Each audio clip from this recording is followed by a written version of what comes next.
Live from Hollywood, California at the Improv Studios, it's The Nighttime Show with your host, Stephen Kramer Glickman.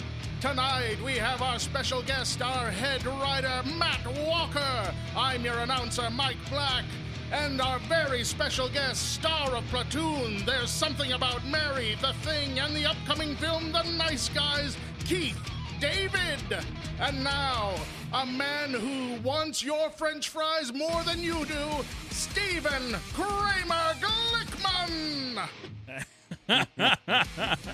That's true. I do love French fries. He stole mine last night. Last night we were eating at the bar at the Hollywood Improv, which is where we tape the show, and it's a beautiful, beautiful club. And we were eating at the bar. Mm-hmm. I ordered a salad and French fries.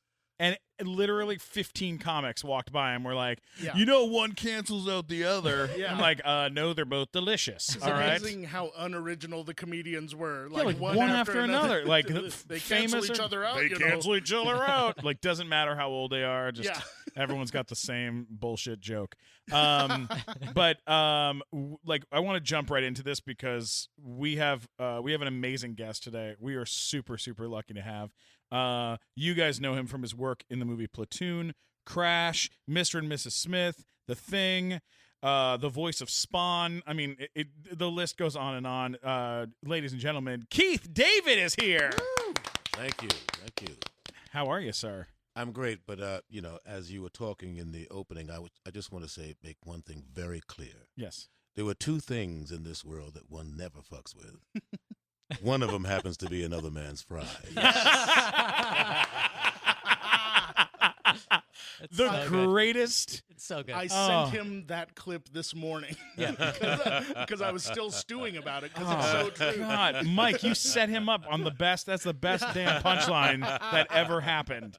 That is absolutely phenomenal. And one of my favorite comedies ever. They used to play it on HBO practically every day. And I just love that movie, Men at Work. I'll tell you, that's one of my favorite movies. Yeah. God, it's so funny. It's tremendous. Yeah, we were all kind of, Keith, we were all kind of freaking out about having you on the show, but for completely different reasons. Like, Matt couldn't stop talking, and he's like literally all day today was talking about, Halo and how you're in Halo. And more importantly, even you worked with what I consider to be America's greatest filmmaker, Ken Burns. Many times, Jackie Robinson was fantastic, so good. And your voice just adds so much to documentaries that are great in terms of topics anyways, but the way that they get presented with the voiceover work on those things is amazing. Yeah, no, it's really phenomenal, man. I mean, your career is absolutely incredible. And like people from all different parts of this business just wish that they could have a quarter of the stuff that, you've done so many different types of things. I want to start at the beginning, or start in the early stuff, if that's okay. Can I ask something then? Sure, yeah. I'm eager to do, because you brought up the greatest filmmaker ever. Mm-hmm. I thought you were surely going to mention what I was going to mention. On your IMDb, it says under uncredited that you were in Disco Godfather. And so I thought the greatest filmmaker ever, Rudy Ray Moore. What was that like working with? Let's start there. Well, I got to tell you, IMDb gets a lot of things right. There are films that you do that get renamed after you've done them. So I cannot consciously remember ever doing Disco Godfather. However, I might have done something and they renamed it. So, and I've never seen it. So, I'll take the credit. But I can't. Well, I know early in your career, before doing, I think it's before doing The Thing and before doing They Live and Hercules and Requiem for a Dream, before doing all these movies, you were on Mr. Rogers' Neighborhood. Is that true? Mr. Rogers was actually my first TV work. Wow. Now, did you film that in Pittsburgh? In Pittsburgh. Okay, yeah, because I went to college there at Carnegie Mellon, and I remember we would see him every now and then because he lived on the other side of campus from the studio, and he would walk across the campus to get to work every day. Wow. And I saw him a couple times walking around. You're like, hey, there's Mr. Rogers. That's so cool. Oh, yeah. It's such a landmark show. What was that like for you, and how did you end up getting cast in? It was fantastic. I was in Pittsburgh doing a play. I believe I was doing A Midsummer Night's Dream, and I don't remember how it came up, but they asked me if I would play this part on Mr. I would play. I think I was Keith David in the neighborhood of Southwood, and I was the. It might have been a video game or pinball machine fixer or something like that. Yeah. But I mean, somebody offered me a job, so I said, Yeah. And it was great meeting Mr. Rogers because he was a Presbyterian minister, and his ministry was to kids. Yeah. And I mean, I remember watching him as a kid and thinking, Mr. Rogers, but as I got to know him, I mean, it was like, this guy is phenomenal. I mean, and Fred Lally, I think it was Fred Lally was the Mailman? Was the director. Oh. Paul Lally. And the shows were fantastic because they really taught kids about things and values and subjects and he didn't talk down to them.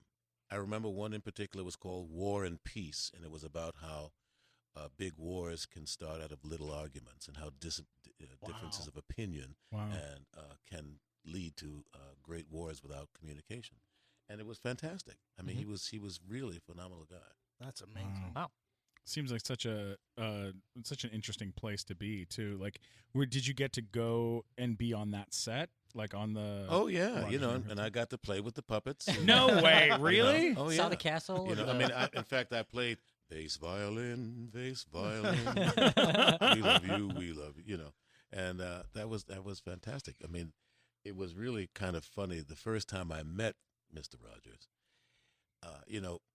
When you're doing on-camera stuff and you're in the makeup chair, if you to protect your collar, they will sometimes stuff tissues in your collar so that the makeup doesn't get on your shirt. Right.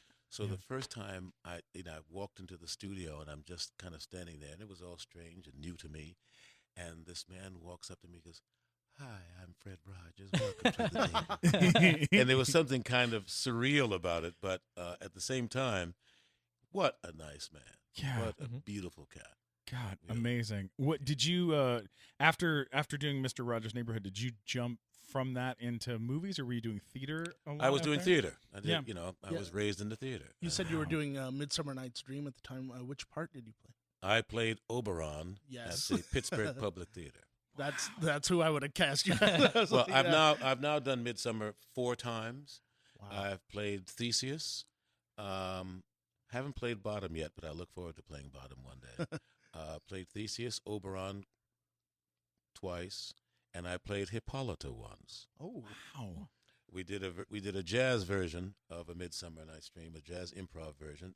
Max Roach was the musical director. Oh, wow. Oh my God. very cool. George Ferenz directed it, and we switched parts.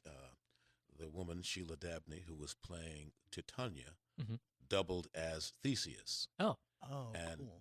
we did it in sort of World War II era. So she played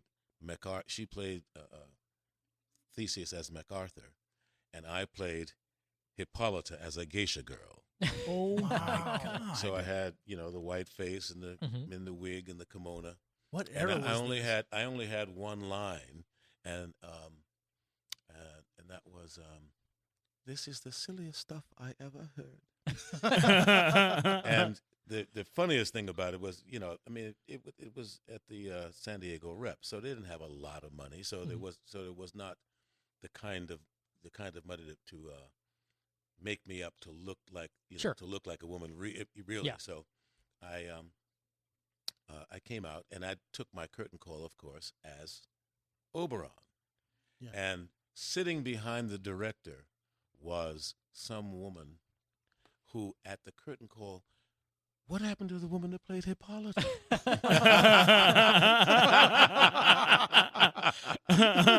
like somebody get her to the eye doctor. Yeah. Oh my God. So you were doing shows at San Diego Repertory Theater? Yes, that's the only time I've played there. Oh, was that at the Lyceum? At the Lyceum, yeah. Yeah. I did Exactly. plays at the Lyceum growing up as a kid. I used to do I did like Oklahoma and a couple other musicals down there. When you start out in theater, have you gone and done Broadway? Have you done? Yes, I've done my first Broadway show was in maybe 1979, 1980. Oh my God. It was a play called The Lady from Dubuque. Whoa. Edward Albee play. Wow. Have you done any musicals on Broadway? I did Jelly's Last Jam. on No, Broadway, you did not. Did you really? Which I was know- I started love that here, musical. Which was started here in Los Angeles at Yes. the Taper, and then the last show I did was called Hot Feet, Wow. which was a what do you call those? I think there's a name for it, but it was the music of Earth, Wind, and Fire. Oh, Oh, like wow, a that's tribute sort of show. Yeah. Jeez Louise. No, I mean it had a book, and Oh, yeah. but all Yeah. you know, Kinda like they do like the- there's like the Mamma ABBA Mia, one. you know. Yeah, Right, there's the yeah. ABBA one. There's the Frankie Valli one. There's Yeah. a bunch of those. Oh yeah. Yeah. Oh God, that's incredible, man. Did you know Steven was Shrek in Shrek the Musical? That's where I got my start. Is I Really? played All well, right. I played Shrek in all the Broadway workshops and readings of Shrek the Musical, all the way up in at 42nd Street Studios. I saw it. Yeah. I worked on it for 2.5 years, leading up to Broadway, and then right before it went to Broadway, I was replaced by Brian Darcy James, Right, okay. and then I came out to LA and did Big Time Rush, the Nickelodeon show, and it worked out fine. But Yeah.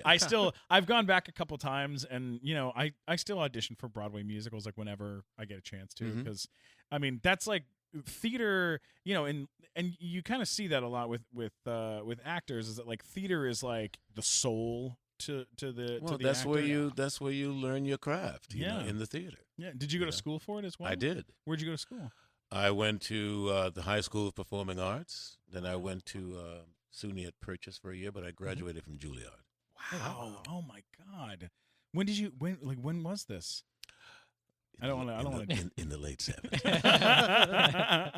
Oh my God. 1993. He So graduated you were in 1993. Yeah. It could be. It's a very. I have no idea. Do you remember some of your classmates from that time? Like- Of course, Boyd Gaines is a 3-time Tony winner. Wow. Lisa Baines, who's still active. I mean, Michael Butler, who's still he's teaching right now, I think, and directing. Robin Williams was in the class ahead of me. Oh my God. Phenomenal. I mean, a lot of really wonderful actors. God, that's so incredible. And this was in Juilliard in New York. Mhm. You know what's so funny is that like I went to the American Academy of Dramatic Arts here in Los Angeles, and then I went to the American Musical Dramatic Academy in New York. At the Ansonia. Yeah, at the Ansonia building. Yeah. Every single person that I went to school with at AMDA in New York, I'd say 90% of them are either on Broadway, on television, or on tour, like starring in some sort of Broadway show. 99% of every single person I went to ADA with here in Los Angeles, nothing. They're working at Applebee's, or they're married. Like they just gave up. And it was like it's a great school, ADA, out here in Los Angeles, but like LA is such a shady place to be going to like acting school. It's just not the place for like trying to learn your craft, because it's such a crappy, like this city is so crappy to work your magic. And what's great is that you can meet lots of people here in this city, and you can navigate this city very easily. I feel like this is an easier city to navigate than New York. But I don't know, sometimes I'm from New York, so that's not true for me. No, but like New York, I feel like is like a hard working place. Like I feel like everyone You can is, walk like, in New York. That's true. Yes. That's very true. Where in New York did you grow up? I grew up in Queens, but I was born in Harlem, and I was spent most of my time in Harlem. Later on, after I graduated, I moved to Harlem and lived in Harlem. I've lived in the Bronx, and I've lived in Brooklyn. I only haven't lived in Staten Island, but who wants to live in Staten Island? Nobody wants to live there. What was your first? Do you remember your first movie? Like, what was the first big break? Of course, movie? I remember Yeah, my of course, first please. movie. The very first movie that I ever did was I flew out here during my senior year. I flew out to audition for Roots 2, the second generation. Mhm. Okay. Wow. And I was actually auditioning to play Alex Haley as a young man before he became James L. Jones. Oh wow. Oh, okay. I did not get the part. It went to Damon Evans, who had been established on TV. Yeah. He was the son on The Jeffersons. Sure, yeah. But Reuben Cannon, who was the casting director, kept me on and I played one of Dr. Haley's students. But, you know, as it goes, I got cut. I had one or two lines, and it got cut. So, you know, as all of my mother's friends said, "Oh, yes, I saw him. I saw your son." No, you did not see me. But I saw me because I knew the scene I was in, and the only part of me you saw was from my neck to my waist as I passed the camera. Your torso did a great job. I knew that was me. Oh God! I'm pretty sure everyone at this table has had something like that. Well, I had You that. know, yeah. The first thing I ever did was I was in this terrible movie where I had 2 lines when we shot it. 1 line made it in. However, you hear me say it when you don't see me on camera. You see the reaction shot to me saying it. So your voice made it into Yes, the... Right. but the funny thing is, there's a production still for the movie that was one of the promos, and you see me like I'm like featured in this promotional still because like the shot they used is over. It's like from behind the lead character, like him looking at like 2 people, and I'm one of the 2 people in this terrible scene in this awful movie that I'm in Yeah. that nobody should ever see. Last commercial I did, forehead up. Oh God! Made it into the shot. I was like, I'm still getting paid. I did it. God! Well, I did one movie where I still have 5th billing on a single card, and the only time you ever see me is handing the phone to the star. What movie was that? Roadhouse.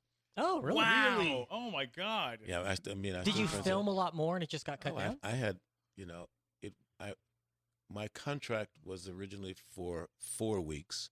That turned into 11 weeks. Wow. So it got me my first apartment and my first car here. Wow. Damn! Could have For been handing worse. someone a phone.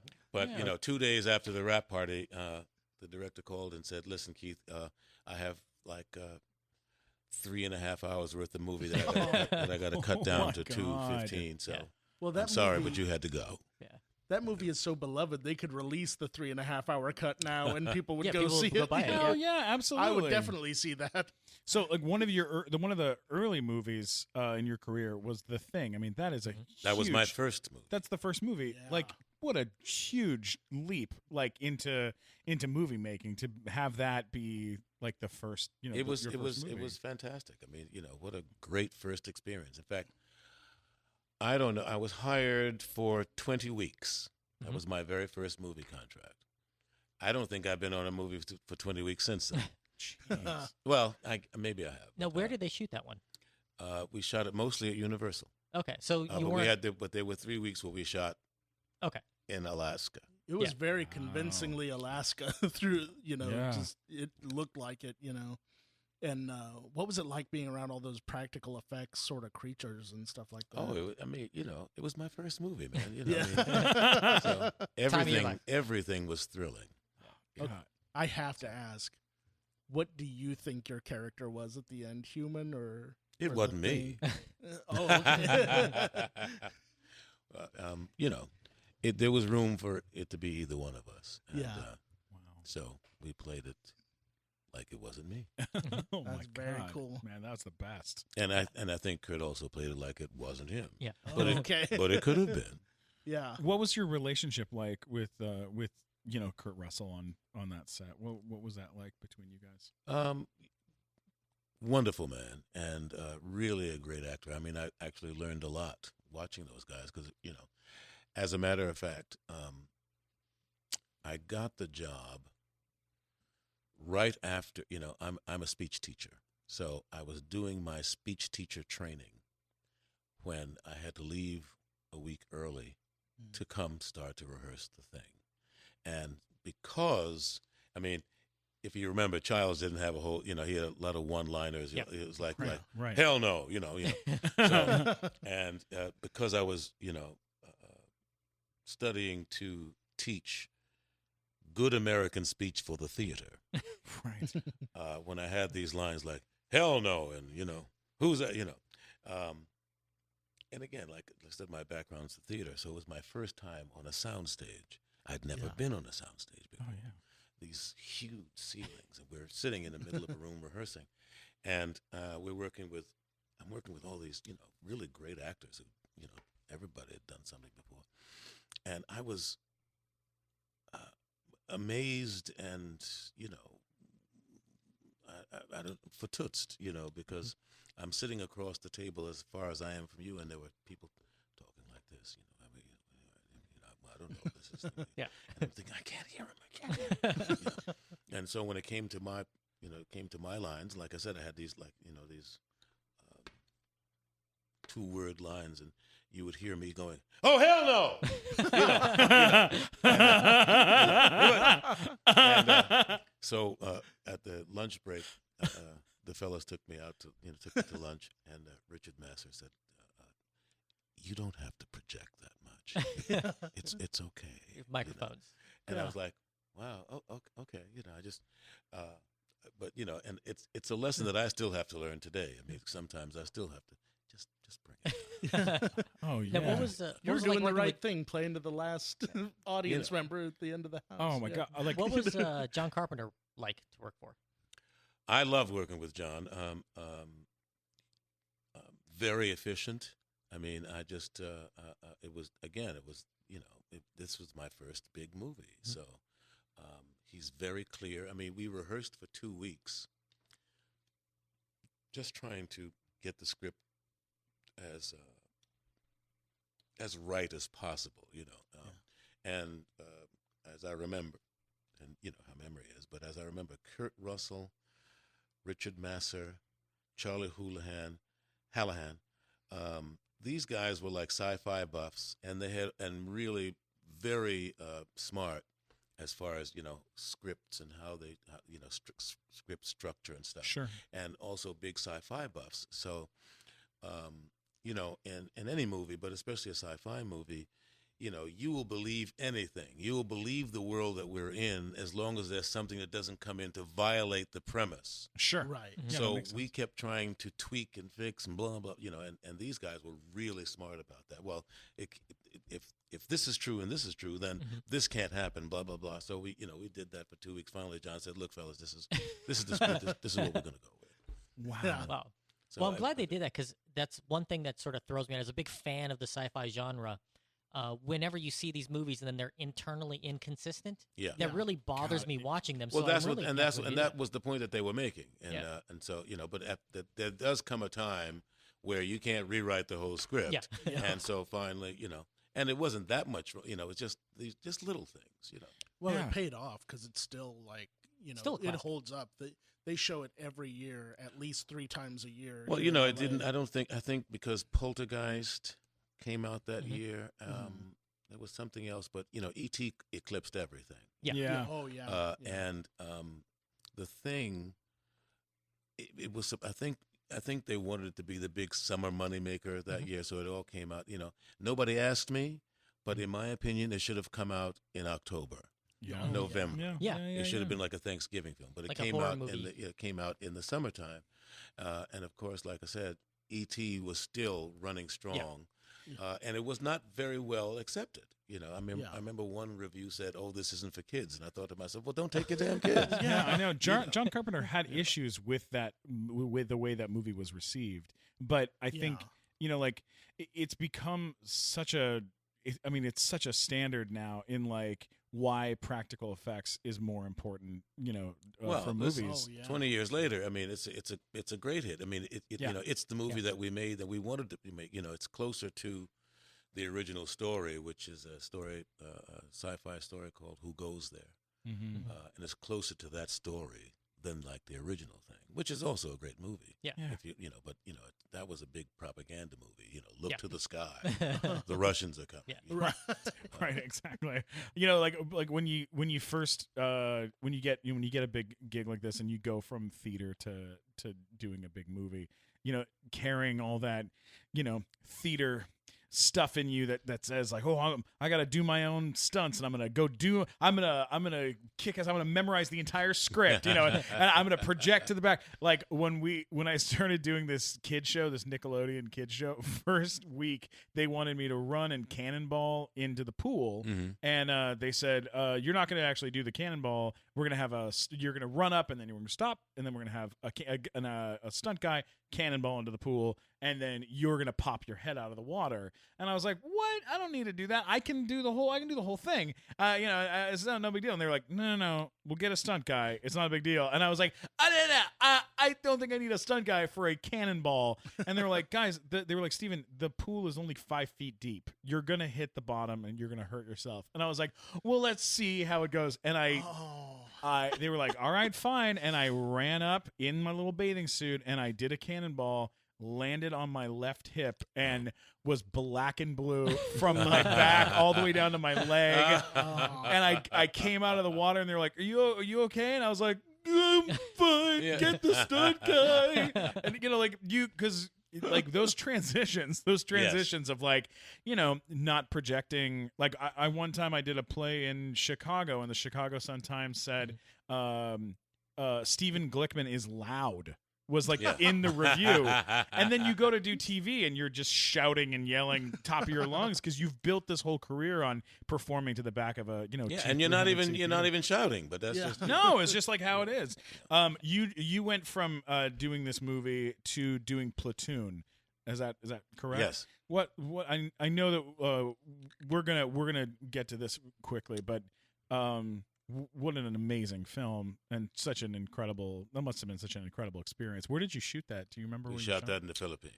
Whew, yeah. My God, what an unbelievable piece of work. I thought after the thing, I got some, pretty good honorable mention in it, and as the reviews went.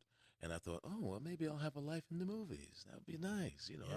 That's what one of the things I've always wanted. Well, I didn't work again in the movies for 4 years. And my next film was Platoon. And it came about, there was a script out. I think originally Dino De Laurentiis was the producer. And there was a script out called The Platoon. And I remember because Mary Calhoun, who was the casting director, had called me in for this.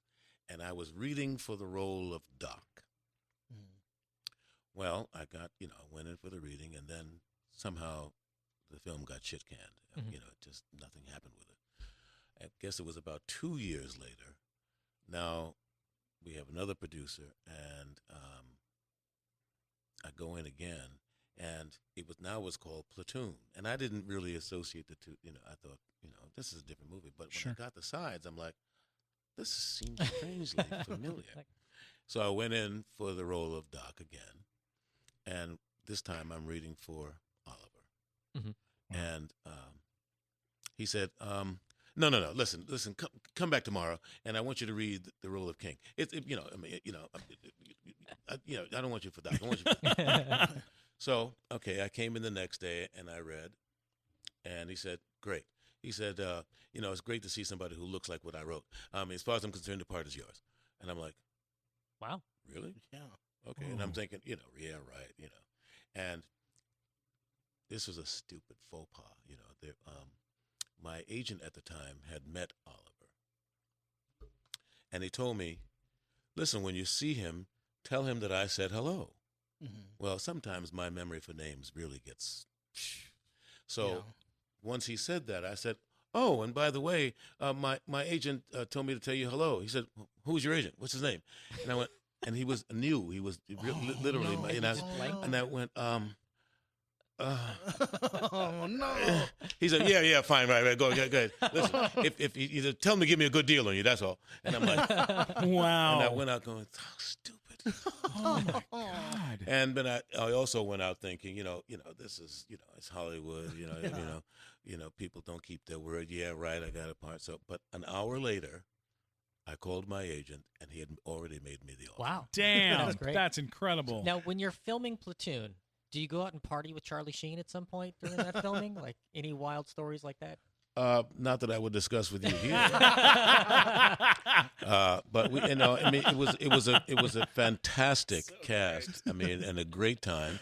As you know, practically everybody in that film has now, from 30 years have huge careers. Have huge careers. Yeah. And rightly so, because they were really some wonderful actors.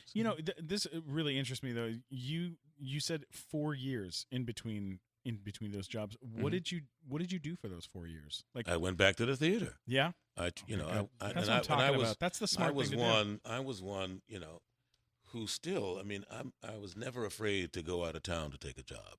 If I got offered a good part in a great play, if it's in Detroit, if it's in Sheboygan, I was going to go. Hell yeah. And that's what I did. What was one of your favorite plays that you did?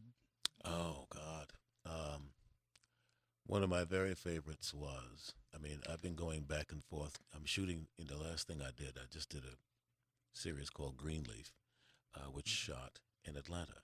Well, my first time in Atlanta was 1984. I think it was like 1984, which was before Platoon. And I was playing Mac Heath in the Three Penny Opera, which was one of the great experiences of my life. Wow. That sounds cool. I would love to have seen that. Seriously. Oh, it was great. It was set in Harlem in the 1930s. Yeah. So that's how the music, the music was orchestrated. I mean, it was the costumes. God. I mean, it was fantastic. Did you ever work with Ken Page or with Billy Porter, any of those guys? As a matter of fact, Billy, I had just come from Pittsburgh, playing Othello. That was my second season in Pittsburgh, and I had not the greatest experience in the world. I mean, it was, and so I was quite arrogant, I think, in those days. And I had such a, one of the actors I was playing with, whose name I won't mention, but if I ever saw his name, if I ever saw his name, he's the only person in my life. If I ever saw his name in a movie or in a piece of theater, if I had to have any scenes with him, I would not take the job. Wow. But that's the only person in my life that I can say that. Was it about. William Shatner? No. I'm just gonna guess. And so That's still a pretty good record. after that, It's not and bad. I was like 28 years old, and I just hated myself for how I just playing with him just made me not want to be there. Sure. And so I retired from the theater. I just said I don't want to act anymore. I hated myself for being in judgment. Because if you're on stage judging how people are acting with you, then where is your head at? That doesn't work. And I hated myself for that. I hated having to feel that way about people. So I decided I'm not going to act anymore. Yeah. So I went to teach. I don't know if I mentioned earlier, before I went to Juilliard, I went to Purchase. Mm-hmm. Yeah. I got kicked out of Purchase after the first year. But during that period, I went back to Purchase to teach speech. Yeah. I was the assistant speech teacher. And Billy Porter was in one of those classes. God. I don't know if I got to coach him or not. But anyway, he was in that, but Very talented gentleman. yeah. All right, so we're getting to a film that I think is near and dear to all three of us. I'm sure it's near and dear to you as well. They Live, one of the greatest films, I believe, one of the greatest films of all time. Yeah. Can we talk about this movie for a little bit? Absolutely. I actually just rewatched it. It was on Showtime last week. I watched the whole damn thing all over again. Have you ever seen the South Park version? No. Yes. Oh my god. Oh my God. So good. It's shot for shot. Yeah. The fight scene is Yeah. shot for Yeah, it's shot. the same It's thing, not yeah. recreation. God. It's very funny. Yeah. Oh my god. It really is. That movie's one of the most insane. I mean, that movie got me like it really got me into like wanting to make movies and come to LA and work. Like, I loved that movie. I love that movie because it's probably more resonant and significant in its overtones today Yes. Yeah. than it was then. In fact, the whole. I mean, it was very Orwellian in this in the sense about being watched and all the subliminal messages. And it was very interesting. Because it was pre-DVD, era, but it was just on the cusp. They were just talking about DVDs. It was #1 in the theater across the country for 2 weeks. Oh my god. And then all of a sudden, you couldn't find it anywhere. It was not in a theater in Podunk. It was nowhere, and I thought, what happened? Yeah. I mean, we were doing so well. Well, I called Sandy, the producer, and I said, do you know what happened? She said, well, maybe we pissed somebody off. But it was... So it was just mysteriously pulled. It was just mysteriously pulled after 2 weeks. Oh, I didn't know that. That's really interesting. We're all going to be assassinated. Never found out what happened. We're all going to die today. We're talking about this. But like I said, if you look at the message, inside the movie, man, it is so resonant today. Absolutely. And now than it was then. God. What was it like filming the fight sequence? The legendary fight again, sequence? That was again one of the red letters of my life. I got to work with a guy who became a great buddy, Roddy Piper. The late great Roddy Piper. The late great Roddy Piper. God bless him. He was phenomenal. He was phenomenal. Pound for pound, like the strongest guy I ever been around. And I was weighing about 230 at the time, 225, 230. And while we were rehearsing, he would literally pick me up and he would stand there holding me like this. And oh my go, God. What should I do with him? And he taught me a few moves, and so that I still remember today. And oh, that's cool. Did you guys choreograph the fight yourself? No. Or Jeff Imada was the choreographer and the fight coordinator. He was phenomenal. I mean, we rehearsed it for about 2 weeks, and just got it really down. So we were able to play. And who better to play with than Roddy Piper? God, seriously. I mean, it was fantastic. He taught me a whole lot about reacting and how to. And it looks great when you watch it. Like the actual the hits look well. real, The best thing about it is that and Jeff really instilled this in us about that fight had a story of its own. Yeah. It had a life of its own. It had a beginning, a middle, and and it escalated. And I thought it was also kind of realistic. As you have two guys who are fighting. And then something happens. My favorite moment is when he swings the board and he breaks the car window. I'm like, you motherfucker. And he goes, I'm sorry. Like, just apologizes real quick. So, but it was just great fun. Great fun. Yeah, those are the best. The fights that when you're watching the fight, it reveals more about the characters, know? Yeah. And that one really did. Like, by the end of it, you felt like you knew both of those guys a lot better, Yeah, as I remember, I think John fashioned that after a fight with John Wayne and Victor McLaughlin in The Quiet Man. If you remember that, it starts like at the river or something, and they fight all through the town. Yeah. God, that's incredible. So that was sort of the model of it.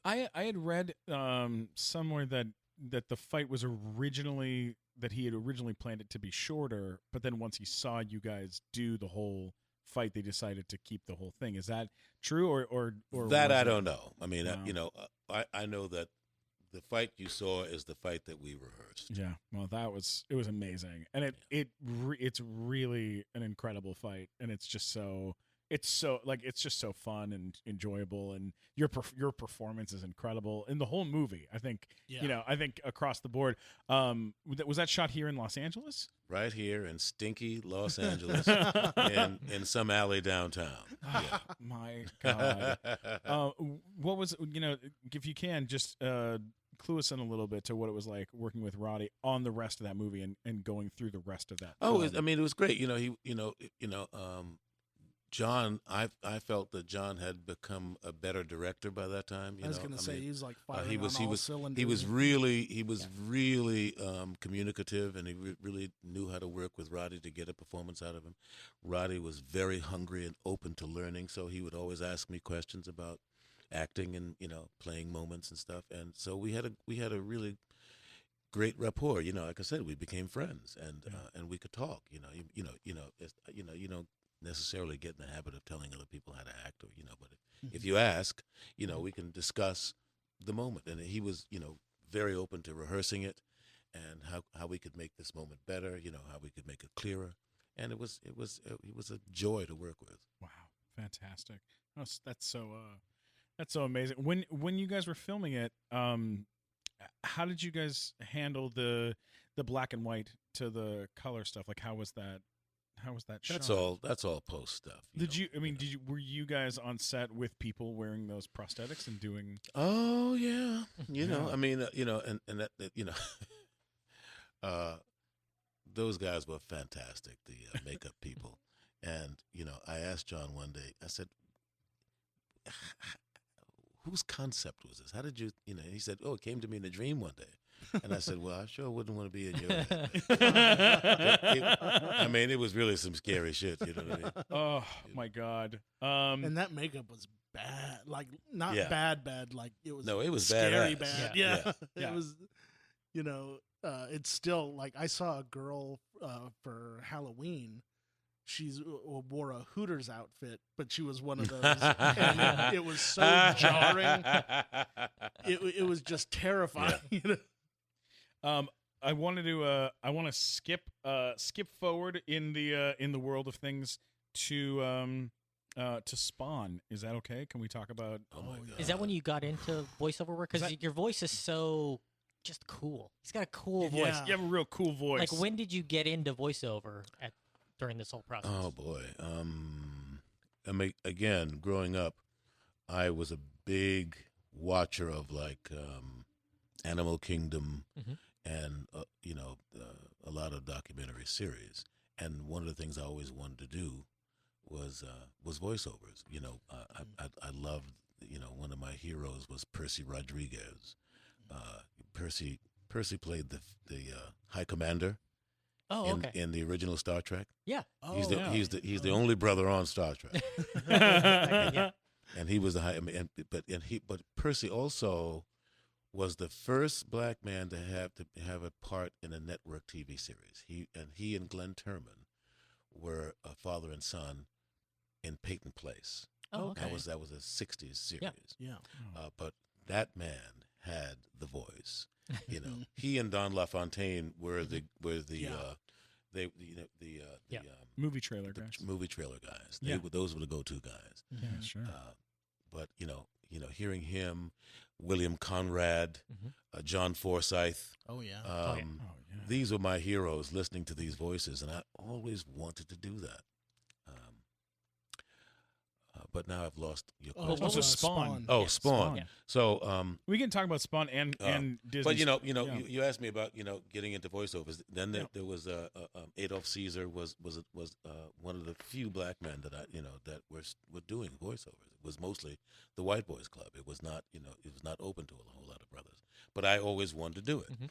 So I had an agent who kept pushing me and promoting me. And one day I got I think my the first job, actually the first voiceover job I got was in Pittsburgh.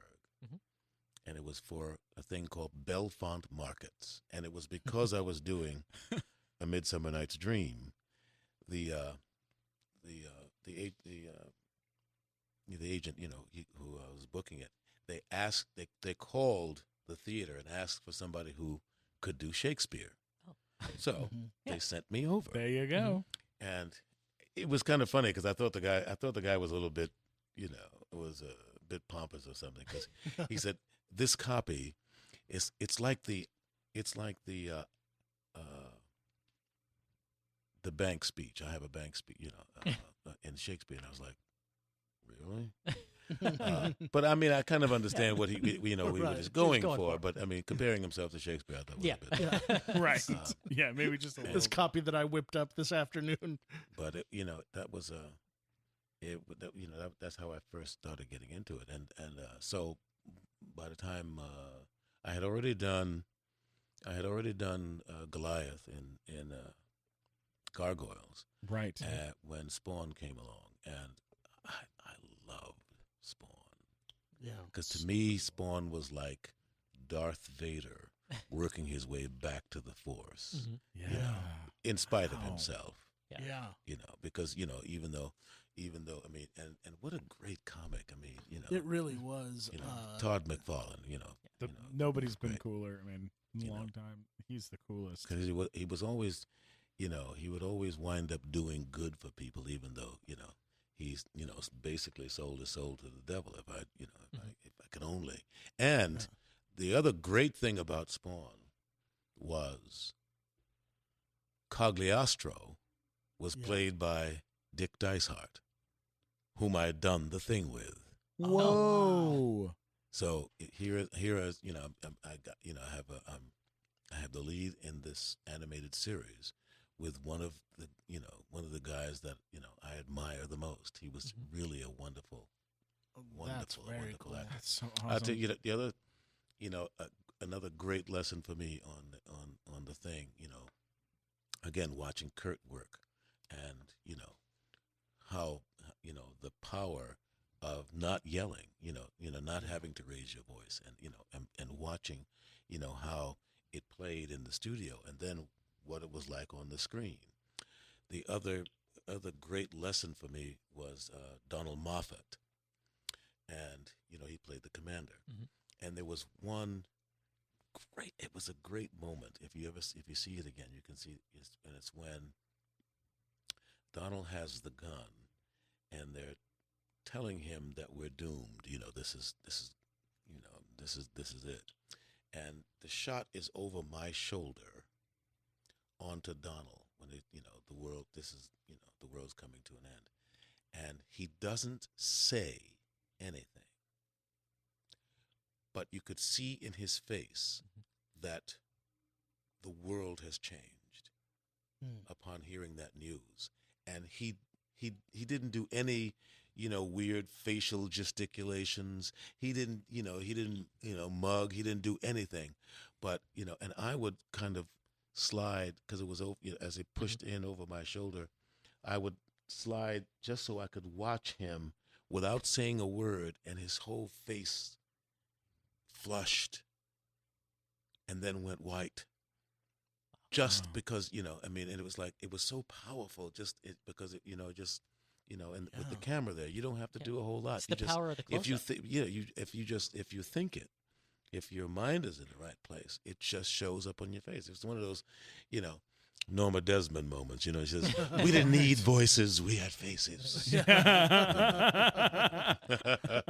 Oh my God. I'd love to chat with you a little bit about Hercules, about doing that movie with Disney. Can I say one more thing about Spawn before we move on? Well, of course, man. You can say as many things you want about Spawn.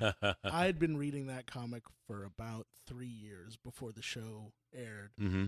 And in the first teaser, they had Spawn speak, and I was like, that's what he sounds like. And like in my head, it was already what I'd been hearing. Right. It creeped me out. It was so cool. I was like, that had never happened on any cartoon before. It was a geeky thing, but I had to bring it up. Yeah, no, absolutely. And look, we've been telling people all week, very quietly, that we have you coming to do the show, and that was the number one thing that we kept hearing from all of our wonderful Comic-Con friends. We're like, "Oh my God, you got the voice of Spawn! You got the voice of Spawn!" It's like the coolest. I think I was talking to. I want to say I was talking to Howard Stern once, and I recorded something for him as Spawn. Yeah. You've reached this number. If you don't leave a message, I'm going to kick your ass.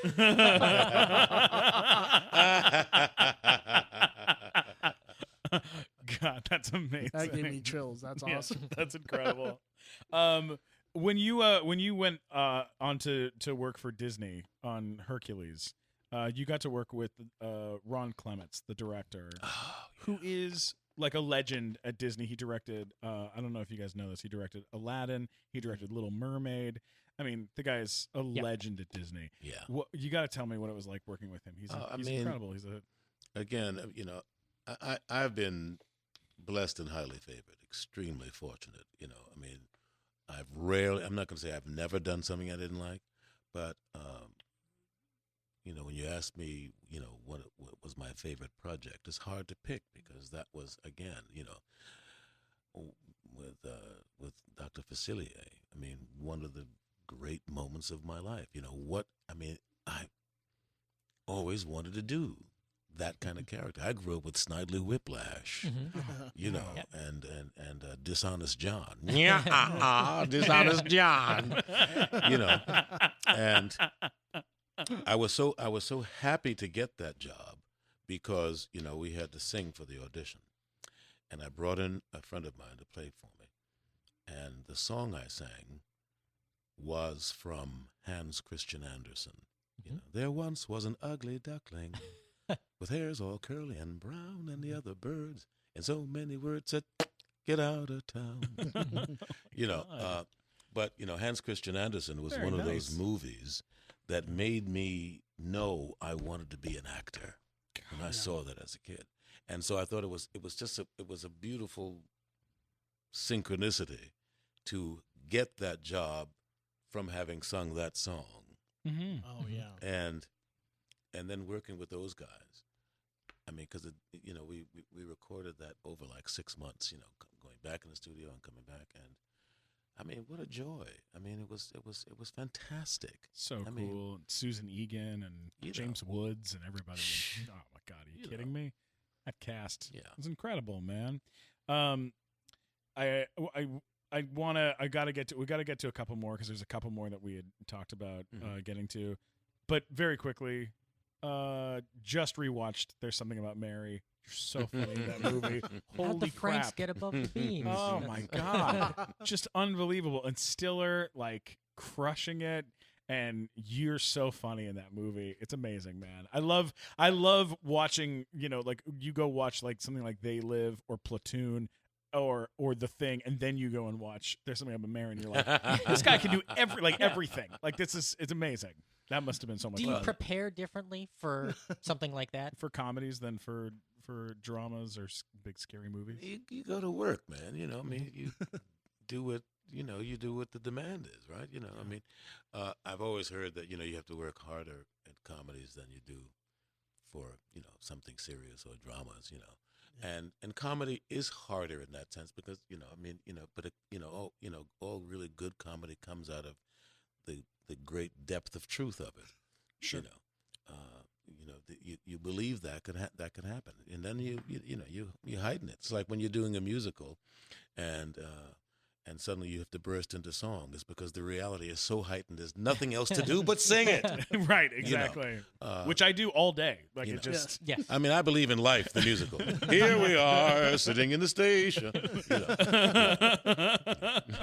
Oh my God, man! You had a line in Something About Mary that I didn't hear until I saw it at home because the scene was getting so many laughs. But it's when they're taking Ben Stiller away in the ambulance, and you just barely, right before the scene cuts, you hear you say, "This never would have happened to Woogie." And that just cracked me up the first time I heard it. Oh my God, was that in the script? Was that part of it? I don't remember. Oh, it's all right. Don't worry about it. All right. One of the most insane films. It's been voted many, many times as a movie that you literally cannot watch twice because it is so incredibly intense to watch. I've seen it at least 5 times. Requiem for a Dream, which you were in that film, and what a absolutely fucking terrifying movie. I mean, just so incredible and so insane. And those performances, I mean, Jennifer Connelly and Jared Leto and everybody that you worked with on that. Can we talk a little bit about that? Would you mind telling us a little bit about what it was like working on that film? It was fantastic. I mean, again, I don't want to overuse that word. No. But again, Darren Aronofsky. What's he like? I would work with him again in a heartbeat. And you've seen some of the films after that. The other films he did before that, Best in Show and Pie. He's just a great filmmaker, and I loved that character. I had made a decision for myself not to play, black man as scuzzball just because it's there, because I didn't want to, perpetuate stereotypes that, Sure. so I didn't want to. I wasn't going to do drug dealers and blah blah blah blah blah. But when this came along, I was happy to do it because he was not your average punk ass selling, crack for $5 in the corner. No. He was a guy. He was selling drugs to your stockbroker, to he your was a lawyer. businessman. He was a businessman. Yeah. The And scariest kind of businessman. And that was the point for me. This guy was a businessman. He didn't go to jail. He didn't have any. He was smart. Yeah. And he didn't use. Mm-hmm. And that was very important to me because behind all the lives of these people who we usually vilify, if you're a scumbag, you're a scumbag. But there are some guys who are smart. I mean, I don't by in any means condone selling drugs for a living. But if you're going to sell drugs, this is the way to do it. Wow. And I liked him because he was smart. Now it's interesting to me that no one ever says that Jennifer's character was a scuzzball. Right. Mm-hmm. But my guy is the bad guy. He's the scuzzball. Yeah. But Right. I didn't knock on her door. Yeah. I didn't pick up the phone call talking to somebody I don't know Mm-hmm. to make an appointment. Yeah. Seriously. And as far as he's concerned, it was about business, cash, grass, or ass. What do you? This ain't no freebie here. Yeah. It's a transaction. That's what you do. Now, is it taking advantage of her addiction? No, she had a choice.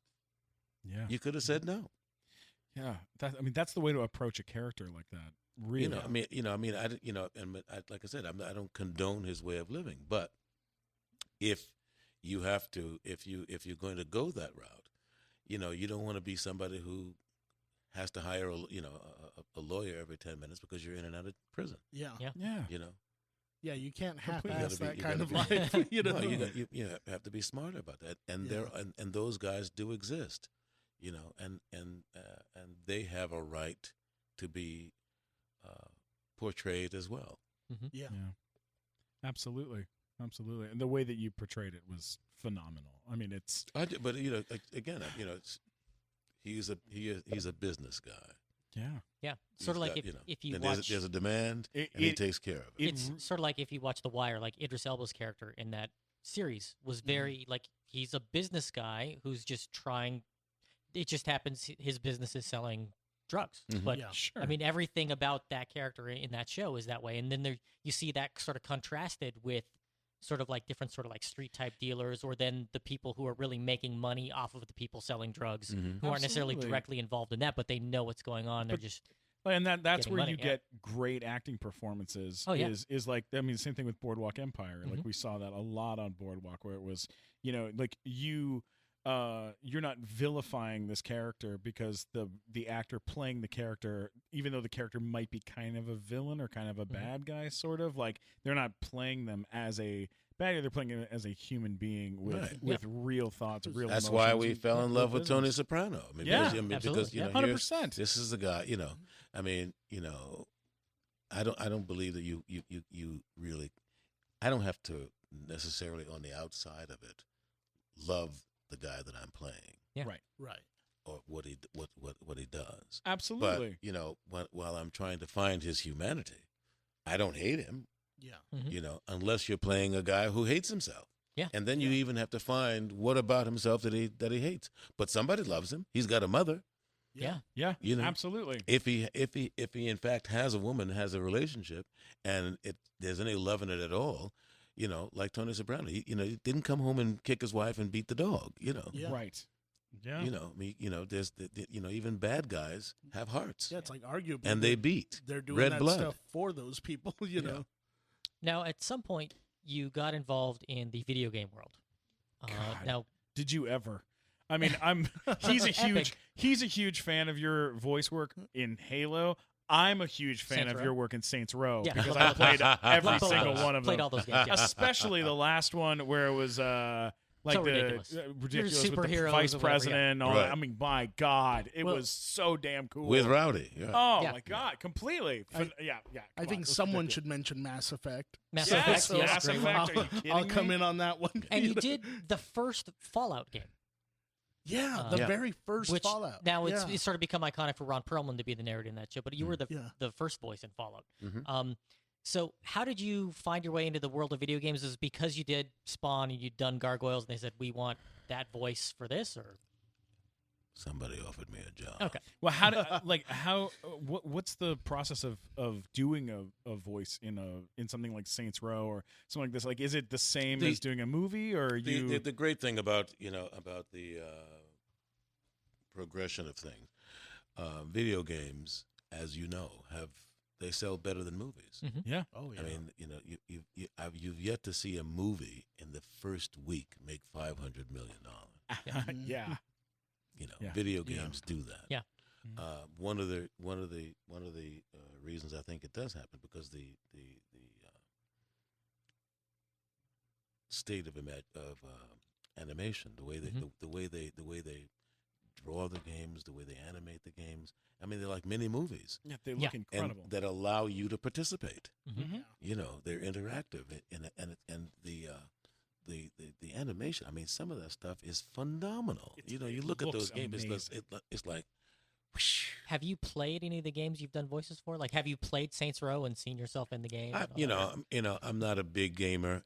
I played enough to say, I made an attempt at the game. Did they motion capture stuff of you? Did they? I've not done any motion capture stuff. Mhm. I don't. Maybe I have. I'm not. I don't remember. Because I've done some motion capture for some things, but probably a game. I know we have to wrap up things soon, but I do want to talk about the Cape, which I loved. I loved that damn show. Let me tell you something.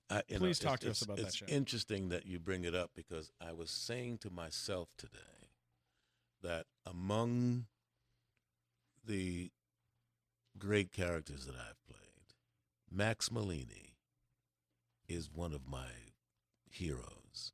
I mean, Yeah. I love that man. It was a damn damn good show. that man, and I thought it was a great show. Yeah. And the wide appeal of it. I have walked down the street. I think I was in New York, and these kids were over here. Not kids; they were in their 20s, from Italy. And I was walking in the streets. He goes, "Excuse me, Maximiliani," and I was like, "Wow, That's great. yeah, Whoa. man, you know Oh that my the God. Cape." Yes, it was.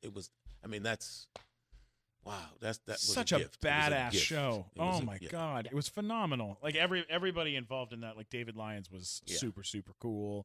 Did you guys have a good time? Oh, on we set had. together? Your Your costume was so awesome. Your whole like layer was super cool. It was damn, that was such a great show. Bob Blackman, who did the costumes. I mean, and Bob Blackman is a guy. I mean, he did Star Trek for years. Yeah. But when I first came to California in '77, he was doing costumes up at the Pacific Conservatory for the Performing Arts in Santa Maria. Oh yeah, And totally. that's PCPA. when I met him. That's where I met Bob Blackman, who did the costumes Wow. for the Cape. God, what a phenomenal piece of work. Yeah. That's so cool. How did that season go down? Like, what was it like working on that show? It was great. They were. I gotta say, it came. I was the last guy cast, and there were several other guys up for it. Name people who you would know, and it was right down to the very. In fact, I was hired the day before I had to shoot. Wow. It was a last minute decision. I'm glad they made a decision. Yeah, absolutely. You never know how those things are going to go, but that was another blessing. God is good every day and all the time. That's so phenomenal. There's a documentary that you did. You produced this documentary. Creature feature 50 years. Gilman. Now, me and Mike actually went to what theater was it to go watch Creature from the Black Lagoon with the cast. Do Remember, it was I don't remember. New Beverly. It was New Beverly. Yes. And it was so cool. Like, we're huge fans of that time. How did you end up getting involved in that doc? And can people watch it? Where can they see it? I'm not sure where you can get it at. Maybe on the Netflix kind of thing. But some friends of mine approached me about it. It was extremely ultra low budget, But I also am a fan of the creature, and so I did it.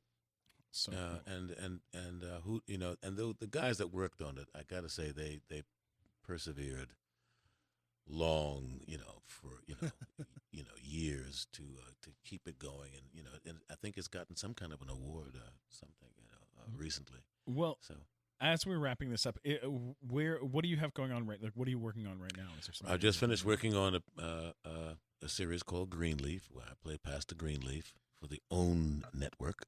Very cool. And Greenleaf is about the first family of a mega church.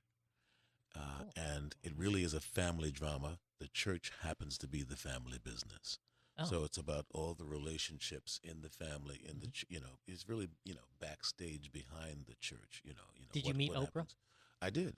As a matter of fact, she plays my sister-in-law. Oh, very cool. What? Oh, Oh my wow. God, that's incredible. It really is. Everything in me just fought against myself for asking, oh, was she nice? That's like, As a matter of fact, she's very nice. I'm sure she is. Yes. I'm sure.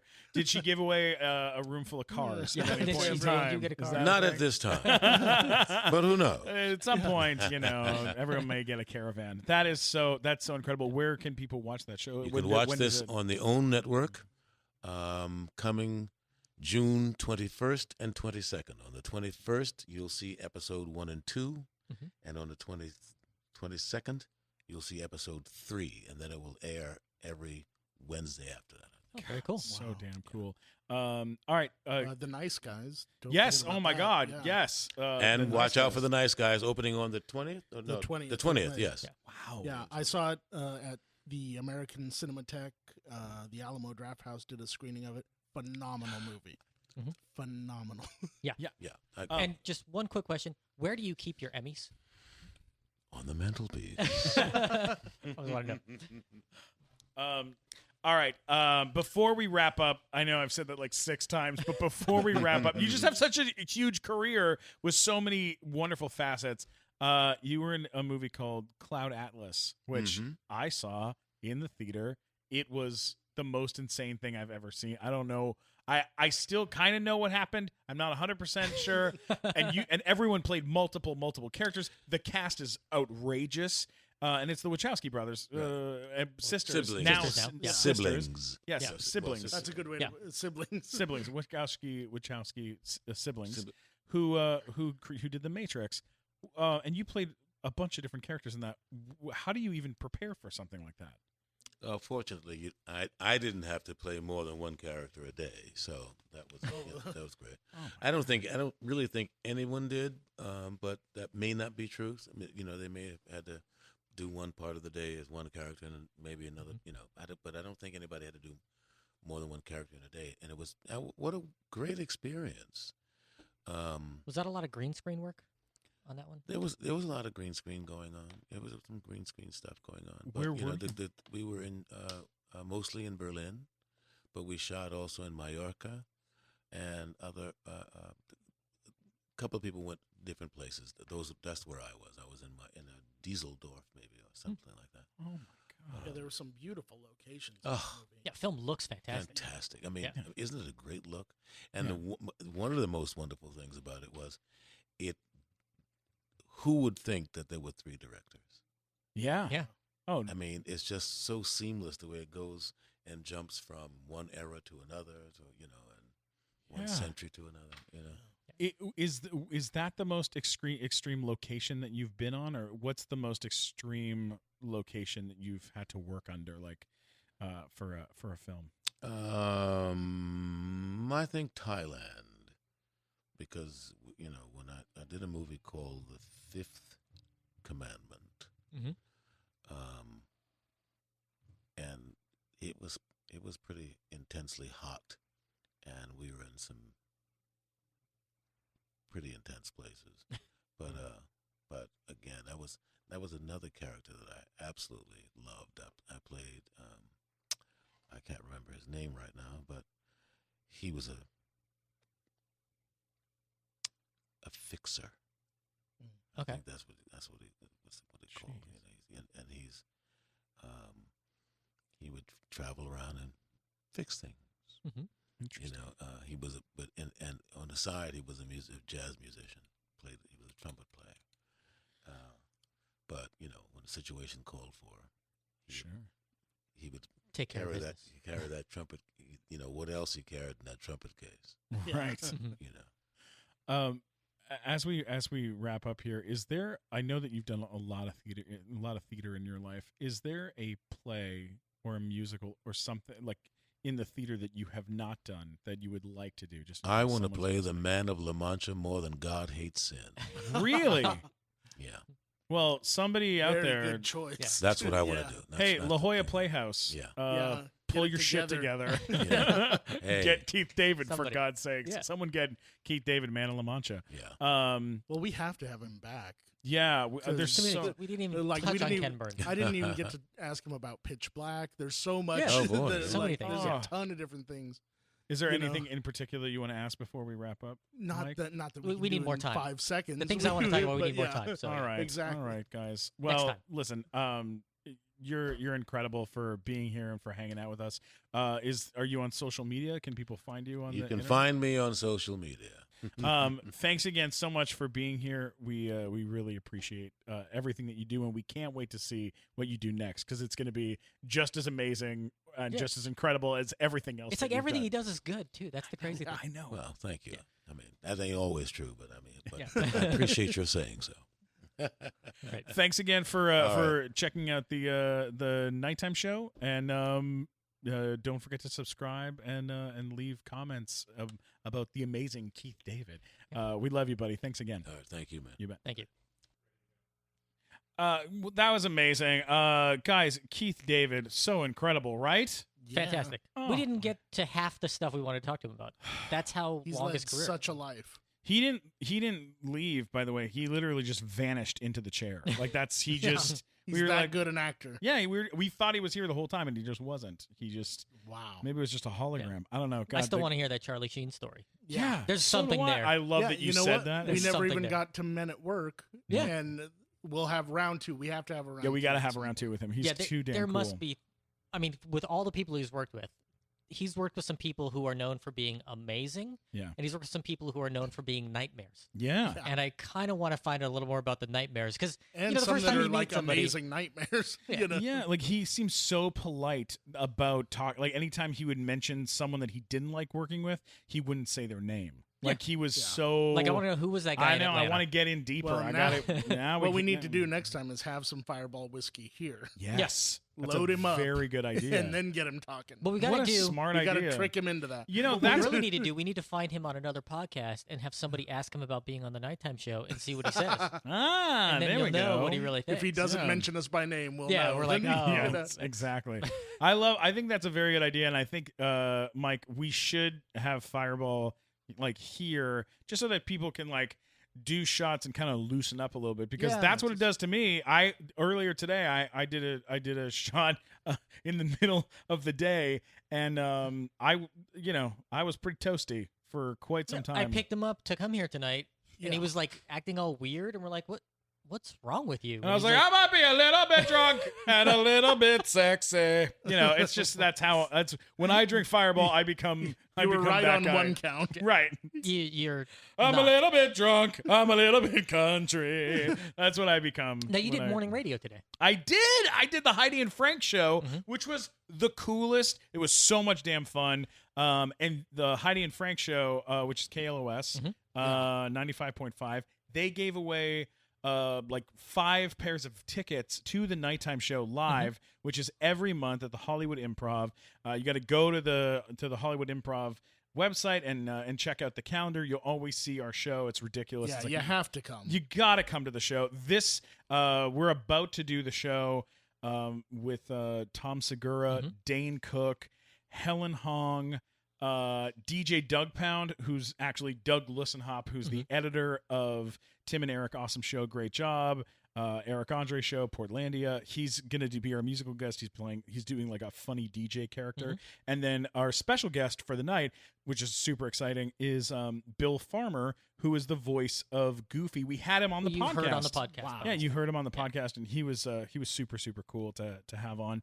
And we're doing a whole bit where we do a scene from Pulp Fiction together, and it's going to be amazing. Oh, that'll be cool. Yeah, I missed him on the podcast, so I'll finally. Oh get yeah, to you see weren't him. here. We had Josh Sussman in. Yeah, that night. I know. It was so funny. I mean, the guy, he's an incredible voice guy, and getting him to come to a live show is something he does not do. So yeah, that's awesome. Yeah, and then we just found out today that we're throwing Greg Louganis.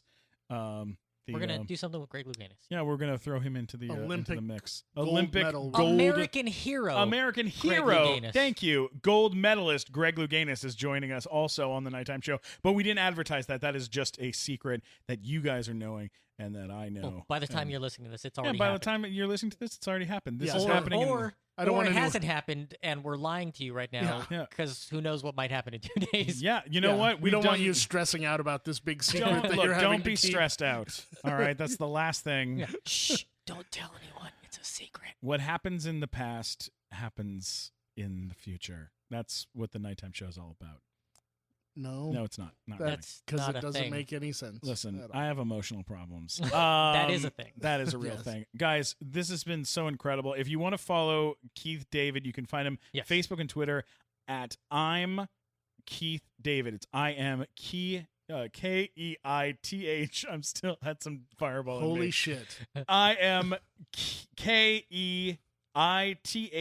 David is Twitter and Facebook, and then on Instagram it's Why would you spell Keith but not spell David if you're going to spell the whole thing out? It's at IMKEITHDAVID. I'm telling you, there's fireballs flowing through my system. It's in my veins. It's in my vein. On Instagram, it's at Silver Throat. Oh, that's a cool name. He's so damn cool. Yeah, I wish I sounded like that so bad. I know, so do I. You know what I bet? I bet like back in the 70s, right, before he's married and all that stuff. Right.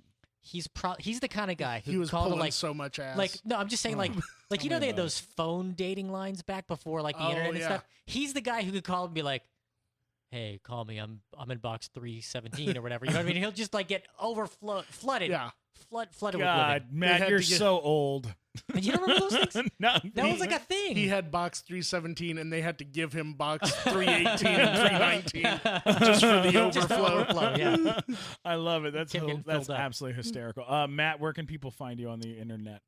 You can go to funnymatt.com. I've got all my links on there, and find me, follow me. Yeah, I will. Do good things. Watch my special on Amazon Prime. Yeah, go on the place and watch the special. Stop it. Shut up and watch it. What about you, Michael Blacks? At Mike Black Attack on all social media. And you can see my special live at Nick's Check Cashing. Anytime you're in there, I just do it for fun. You just perform for the broke. Oh, wow. Comedy for the broke. How much does it cost to? It's free. It's free. Free show. That's what, like if you're eating ramen, you can share it with me. Wow. So watch me on Amazon Prime. Every time you watch me on Amazon Prime, it costs you nothing, and I get 8 cents. Right. Wow. So you should do that. Well, it adds up. I'm sure 8 it does. That's what it adds up to. 8 cents. That's what it adds up to. 8 whole cents. Yeah. So 16 cents so far is how many. So far, that's how much it's made. Me and my mother. I love it. Yeah. Oh, dear God. You can always find me at Stephen Glickman, STEPHEN Glickman on... Why do you spell out the first and not the second? STEPHEN GLICKMAN. I'm telling you, Fireball is running through my veins. My baloney has a first name. It's Stephen Glickman. Stephen Glickman. I'm pretty sure that's not how you're supposed to do it. You can find me on all social media, Instagram, Twitter, and of course, YouTube. This has been the Nighttime Show podcast. Don't forget to subscribe and leave comments and repost and tell all your friends. And give us a good review. Yeah, give us a good review. Stop being such an asshole, all right? And give us a damn good review. I love you guys.